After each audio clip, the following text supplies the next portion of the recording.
नमस्ते दोस्तों। आज हम लोग इंडियन पिनल कोड 1860 को देखने वाले हैं। ये हमारे इंडिया का पुराना और बहुत लंबा लॉ है। इंडियन पिनल कोड 1860 में बनाया गया क्योंकि उस समय जो हमारे इंडिया में, हमारे देश में जो गुनाह हो रहे थे उसके लिए क्या सज़ा दी जाए, इसके लिए कोई लॉ नहीं था। उसके पहले हमारे इंडिया में सज़ा तो दी जाती थी, लेकिन हर एक धर्म के हिसाब से। मुस्लिम धर्म के हिसाब से मुस्लिम लोगों को, हिंदू धर्म के हिसाब से हिंदू लोगों को, हर एक को समानता, इक्वलिटी के हिसाब से सज़ा नहीं दी जाती थी। तो इसीलिए हमारे इंडिया में ब्रिटिश लोगों ने इंडियन पिनल कोड आईपीसी की लॉ लाने की एक संकल्पना रखी। उसके बाद 1860 को इंडियन पिनल कोड बन के तैयार हुआ, लेकिन इसको बनाने के लिए बहुत समय लगा है। इसका बैकग्राउंड जानने की अगर हम लोग कोशिश करेंगे तो हमें समझ आएगा कि इसकी ज़रूरत क्यों पड़ी। लेकिन इसको लागू किया गया 2 साल बाद। इसको पूरा तो किया गया 1860 में, लेकिन 1862 में इसको लागू किया गया। और इस तरह से हमारे इंडिया में अगर किसी ने कोई गुनाह किया तो उसको सज़ा देने के लिए सारे प्रावधान इंडियन पिनल कोड में दिए गए हैं। लेकिन ये एक सब्सटेंशियल लॉ है। आप बोलोगे सब्सटेंशियल लॉ क्या होता है? इंडिया में 2 तरह के लॉ होते हैं, एक प्रोसीजरल लॉ और दूसरा सब्सटेंशियल लॉ। सब्सटेंशियल लॉ मतलब अगर कोई गुनाह कर दे तो उसके लिए क्या सज़ा है, कौन से गुनाह के लिए कौन से सज़ा का प्रावधान है, ये दिया जाता है सब्सटेंशियल लॉ में। और वहीं अगर प्रोसीजरल लॉ है, यानी कि दूसरे तरीके का लॉ, उसमें दिया जाता है कि इसकी प्रोसीजर क्या है, किस तरह से सज़ा दी जाएगी। इसका मतलब सब्सटेंशियल लॉ में गुनाह क्या है, सज़ा क्या है, कितनी सज़ा दी गई है, ये सब दिया जाएगा। और प्रोसीजरल लॉ में दिया जाएगा कि उसका प्रोसीजर क्या है, किस तरह से दिया जाएगा, इसका स्टेप्स क्या है। जैसे अगर मैं एग्जांपल दूँ, प्रोसीजरल लॉ में अगर हम लोग देखेंगे सीआरपीसी, ये एक प्रोसीजरल लॉ है। मैं एक आपको एग्जांपल देती हूँ। सीआरपीसी का 164 अगर हम लोग सेक्शन पढ़ेंगे तो हम लोग समझ जाएंगे कि उसमें दिया गया है कि कोई भी अगर गुनहगार है, वो अपने कोई भी स्टेटमेंट दे देता है या वो कबूल करता है कि मैंने ये गुनाह किया है, तो कभी भी वो पुलिस के सामने दिया हुआ स्टेटमेंट एडमिट नहीं किया जाता, वो कोर्ट में माना नहीं जाता। इसीलिए वो मैजिस्ट्रेट या कोर्ट में वो अपना गुने का कबूली दे सकता है। उसकी जो प्रोसीजर है वो किस तरह अपना गुनाह कबूल करेगा, वो सेक्शन 164 में दिया गया है। इस तरह उसमें सिर्फ प्रोसीजर लिखी रहती है कि किस तरह से हर एक स्टेप वाइज हमें क्या क्या चीज़ें करनी है। इसे बोलते हैं प्रोसीजरल लॉ। तो आपको प्रोसीजरल लॉ समझ में आया होगा। अब हम देखते हैं सब्सटेंशियल लॉ क्या होता है। जैसे कि हमारा ये आईपीसी है, इंडियन पिनल कोड, ये सब्सटेंशियल लॉ है। तो अभी सब्सटेंशियल लॉ क्या होता है? जैसे कि अगर किसी ने मर्डर किया तो उसको क्या सज़ा होगी, उम्र कैद होगी या फांसी होगी, ये जो बताता है उसे बोलते हैं सब्सटेंशियल लॉ। अभी हम लोग इसके सेक्शन वाइज सारे सेक्शन देखेंगे, इसमें क्या दिया गया है, ताकि हम समझ पाए कि कौन से सज़ा गुने के लिए कौन सी सज़ा है। अगर हम देखें तो आईपीसी में टोटल 511 सेक्शन है। बहुत बड़ा लॉ है ये। और इसमें 23 प्रकरण है, मतलब चैप्टर्स 23, और अगर सेक्शंस देखें तो 511। इतने ज़्यादा सेक्शंस इसमें दिए गए हैं। अभी हम लोग, मैं इसके बाद हर एक पार्ट में हमारा आईपीसी कवर करूँगी, इसके बाद बाकी सारे भी लॉज कवर करने की कोशिश करूँगी। तो हम लोग आज शुरुआत करते हैं आईपीसी को। तो देखते हैं पहला सेक्शन।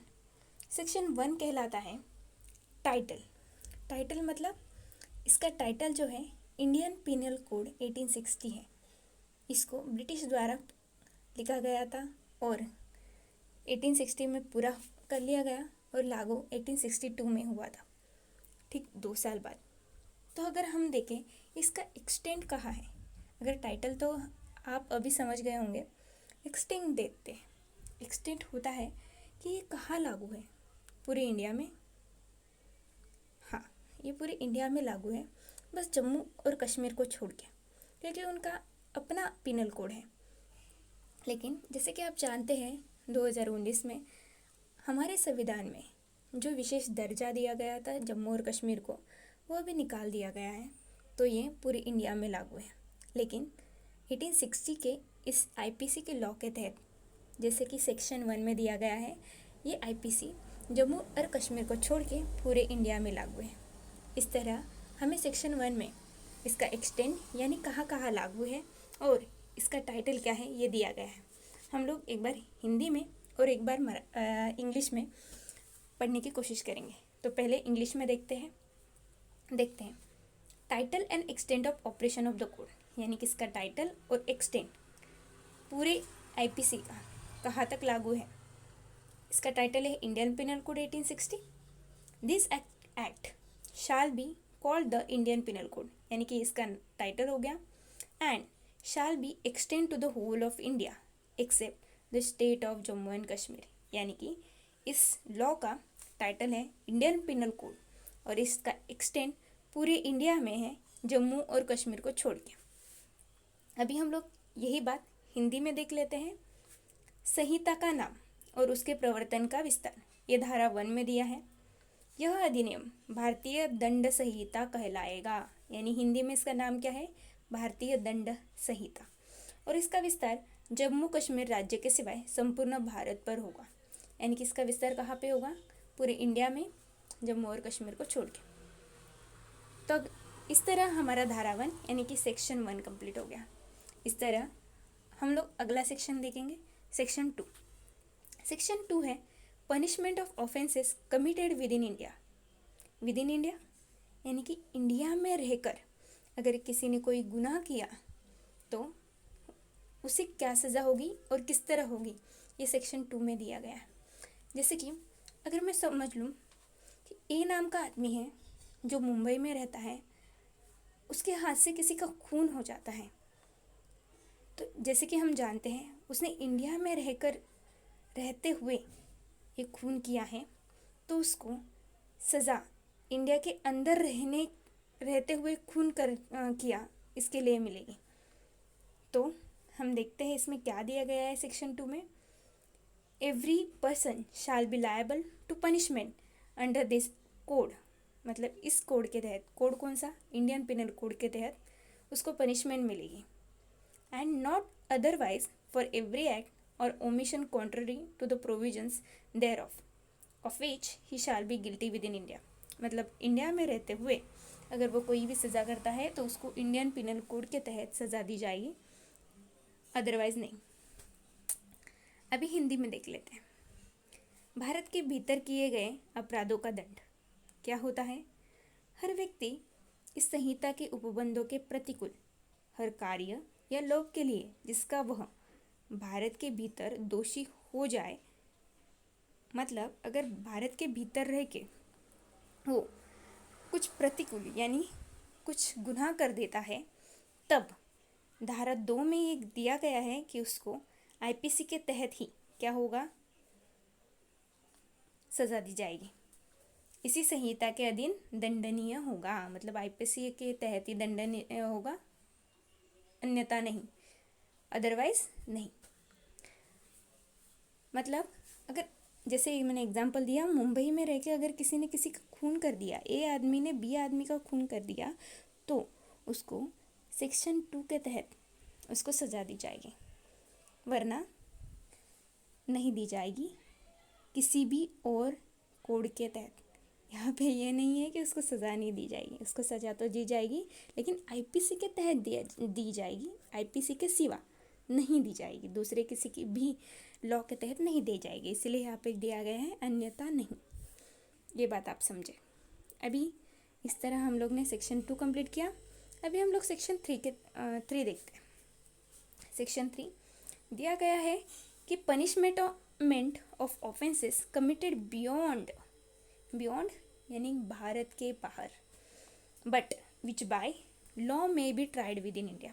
मतलब सेक्शन 2 में तो हम लोग ने देखा कि इंडिया में रह के अगर कोई कोई भी गुनाह कर लेता है तो उसको क्या सज़ा होगी।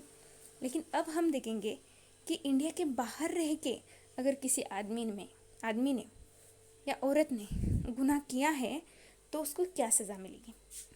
Any person liable by any Indian law to be tried for an offence committed beyond India shall be dealt with according to the provisions of this code for any act committed beyond India in the same manner as if such act had been committed within India।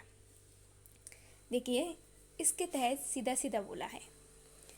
पहले मैं एक example दे दूं फिर आपको समझाती हूँ।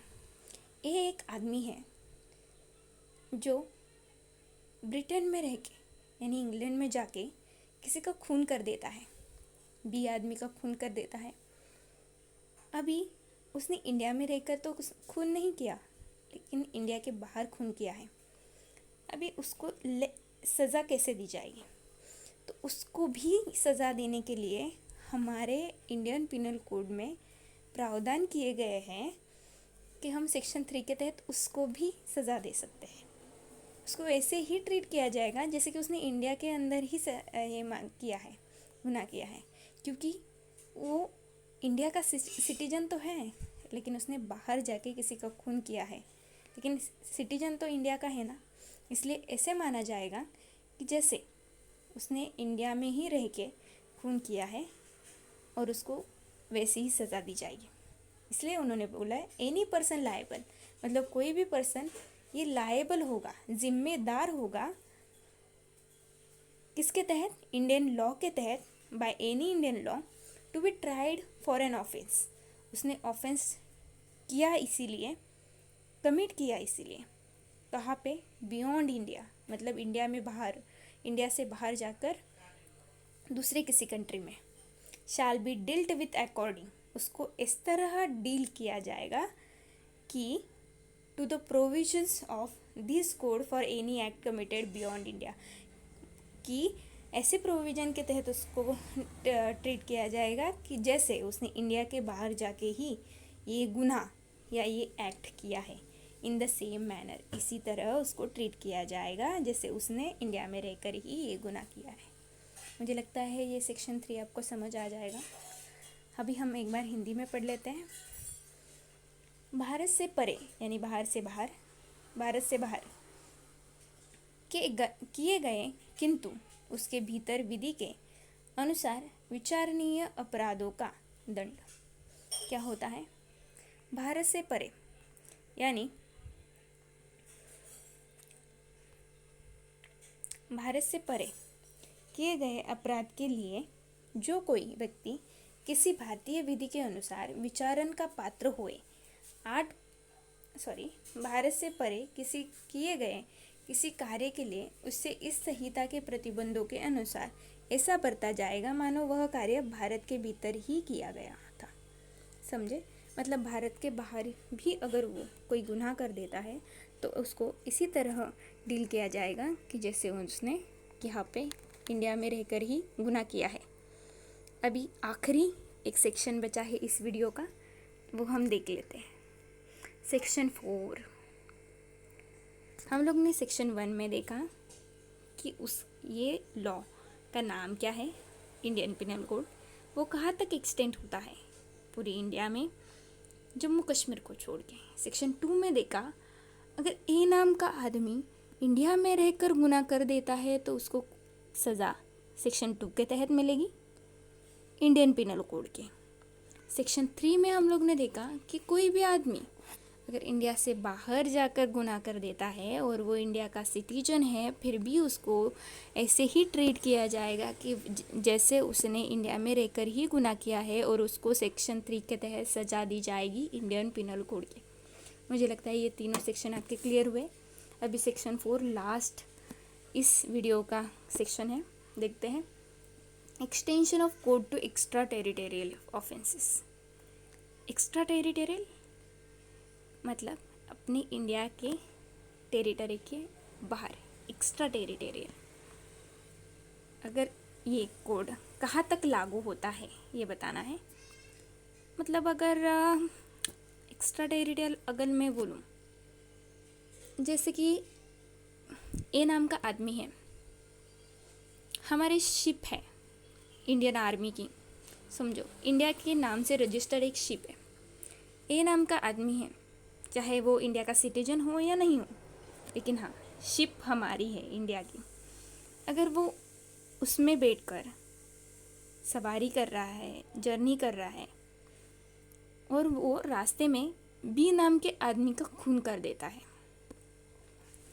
तो उस आदमी को सेक्शन 4 के तहत सज़ा होगी। अभी आप समझे, मतलब अगर इंडिया के टेरिटरी के बाहर जाके अगर कोई इंसान गुनाह कर देता है, भले ही वो इंडिया का सिटीज़न ना हो, लेकिन शिप तो इंडिया की थी, मतलब इंडिया के टेरिटरी के बाहर भी अगर उसने कोई गलती की, कोई भी गुनाह किया, तो उसको आईपीसी के तहत सज़ा दी जा सकती है। ये सेक्शन 4 में बताया गया है। तो 2 प्रोविजन है इसमें। पहला तो शिप हो या एयरक्राफ्ट हो, वो रजिस्टर्ड होनी चाहिए इंडिया में, और सेकेंड पॉइंट है दिया गया है देखो। और फर्स्ट पॉइंट दिया है कि वो इंडिया का सिटीजन होना चाहिए, any citizen of India in any place without and beyond India, मतलब वो इंडिया का सिटीजन होना चाहिए, कोई भी हो, किधर भी वो गुनाह करे, लेकिन वो सिटीजन ऑफ इंडिया होना चाहिए।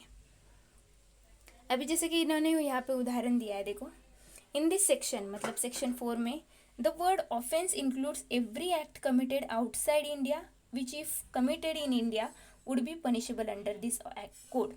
मतलब अगर कोई इंडिया के बाहर भी जाके ये गलती कर देता है, गुनाह कर देता है, लेकिन वो हमारे इंडिया के शिप में बैठा है या हमारा इंडिया का सिटीज़न है, तो उसको इंडियन पिनल कोड के तहत सज़ा दी जाएगी। जैसे एग्जाम्पल नीचे दिया है देखो, ए नाम का एक आदमी है, who is a citizen of India, वो इंडिया का सिटीज़न है, कमिट्स अ मर्डर कर देता है इन युगांडा। युगांडा एक देश है, अफ्रीकन देश है ये, ओके। इसमें जाके एक मर्डर कर देता है। He can be tried and convicted of murder in any place in India in which he may be found. और अगर वो छुप के आके बैठ जाता है इंडिया में, क्योंकि वो सिटीज़न ऑफ इंडिया है ना, फिर भी उसको ढूंढ के निकाल के इंडिया में ही सज़ा दी जा सकती है, क्योंकि वो इंडिया का सिटीज़न है, भले ही उसने किसी भी कंट्री में जाके किसी का भी खून किया हो। ये सेक्शन 4 के तहत बोला गया है। मुझे लगता है ये भी आपको समझ गया होगा। एक बार हिंदी में देख लेते हैं। राज्य क्षेत्रातीत अपराधों पर संहिता का विस्तार। पहला, भारत के बाहर और परे किसी स्थान में भारत के किसी नागरिक द्वारा अगर गुनाह किया जाता है तो। दूसरा, भारत में रजिस्ट्रीकृत किसी पोत या विमान पर, चाहे वो कहीं भी हो, किसी व्यक्ति द्वारा किए गए किसी अपराध को भी लागू है। तीसरा, भारत से बाहर और परे किसी स्थान में कोई व्यक्ति भारत केंद्र स्थित किसी कंप्यूटर स्रोत को लक्ष्य करते हुए अपराध कारित करता है तो। मतलब अगर वो भारत से बाहर बैठा है, तीसरा पॉइंट मैं आपको समझा देती हूँ अच्छे से, कि कोई ए नाम का आदमी है, वो भारत के बाहर बैठा हुआ है और वो क्या कर रहा है, भारत के अंदर जासूसी कर रहा है कंप्यूटर से।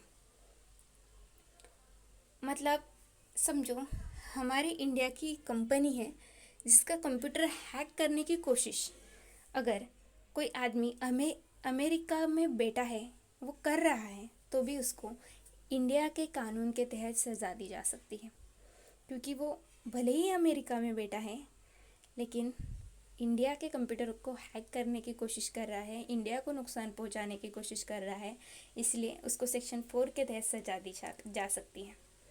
ठीक है, स्पष्टीकरण देखिए। इस धारा में अपराध शब्द के अंतर्गत दोष से बाहर किया गया ऐसा हर कार्य आता है जो यदि भारत में किया जाता तो इस संहिता के अधीन दंडनीय होता। एग्जाम्पल ले लेते हैं, उदाहरण। एक भारत का नागरिक है, वो युगांडा में हत्या करता है। वह युगांडा में जब हत्या करता है, भारत में आके छुप जाता है, फिर वह भारत के किसी स्थान में जहाँ वह पाया जाए और वो फिर पुलिस को मिल जाता है, हत्या के लिए विचारित और दोष सिद्ध किया जा सकता है। जब वो मिलेगा भारत में तब उसको भारत के आईपीसी के तहत दंड दिया जाएगा, उसको अपराधित माना जाएगा। इस तरह हम लोग ने धारा 4 भी कंप्लीट किया। इसी तरह आगे के वीडियो आते रहेंगे। हर बार मैं अपने सेक्शन कंप्लीट करती जाऊंगी, आईपीसी कंप्लीट करूंगी, इसके बाद इंडियन एविडेंस एक्ट भी कंप्लीट करेंगे। हर एक एक्ट ऐसे ही कंप्लीट करते रहेंगे। आप इस चैनल को सब्सक्राइब करें और लाइक करें। Thank you.